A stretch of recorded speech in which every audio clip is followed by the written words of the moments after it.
सध्याच्या प्रचलित संस्कृतीमध्ये फार जुने कपडे हे विनाकामाचे होत असून घरात जुन्या कपड्यांची गर्दी होत असल्यामुळे अडचण निर्माण होते। पूर्वीच्या काळी गोधडी शिवण्यासाठी जुन्या कपड्यांचा उपयोग केला जात असे, मात्र आता गोधडी ही इतिहासात जमा होत असल्याने जुन्या कपड्यांची करायची तरी काय हा प्रश्न अनेकांना पडतो। त्यामुळे जुने कपडे फेकून दिले जातात। अशा वेळी जुने कपडे फेकून न देता ते गरजवंतास द्यावे यासाठी खामगाव मराठा पाटील युवक समितीच्या वतीने सोशल मीडियाच्या माध्यमातून नागरिकांना कपडे जमा करण्याचे आवाहन करण्यात आले।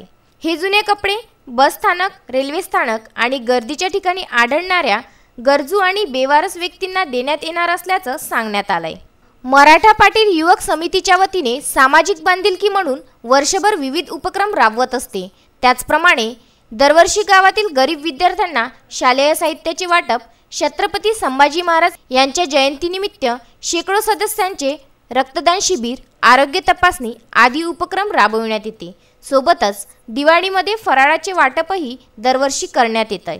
मागील 5 वर्षापासून मराठा पाटील युवक समितीच्या माध्यमातून गोरगरिबांसाठी त्यांची दिवाळीसुद्धा चांगल्या तऱ्हेने साजरी व्हावी या उद्देशाने जवळपास 8 ते 10 दिवसापासून आम्ही पेपरमध्ये आवाहन करत असतो की ज्यांच्याही घरी एक चांगल्या कपडे जे पडलेले आहेत ते टाकाऊ आहेत आणि चांगल्या परिस्थितीतले जे कपडे आहेत ते आम्ही एका ठिकाणी जमा करतो।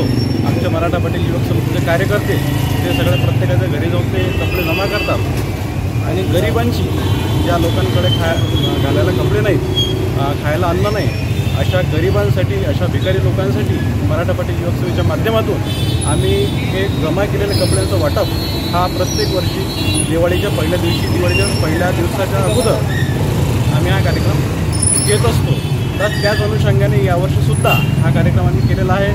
तसंच युवक समितीच्या माध्यमातून शालेय साहित्य वाटप असतील, रक्तदान शिबिर असतील, ॲम्ब्युलन्स सुविधा असेल, आरोग्य सुविधा असेल, हे विविध उपक्रम आम्ही मराठा पाटील युवक समितीच्या माध्यमातून आम्ही करत असतो। प्रत्येक जिथे अडचण असेल त्या सगळ्या अडचणीच्या ठिकाणी आमच्या मराठा पाटील युवक समितीचे कार्यकर्ते धावून येत असतात।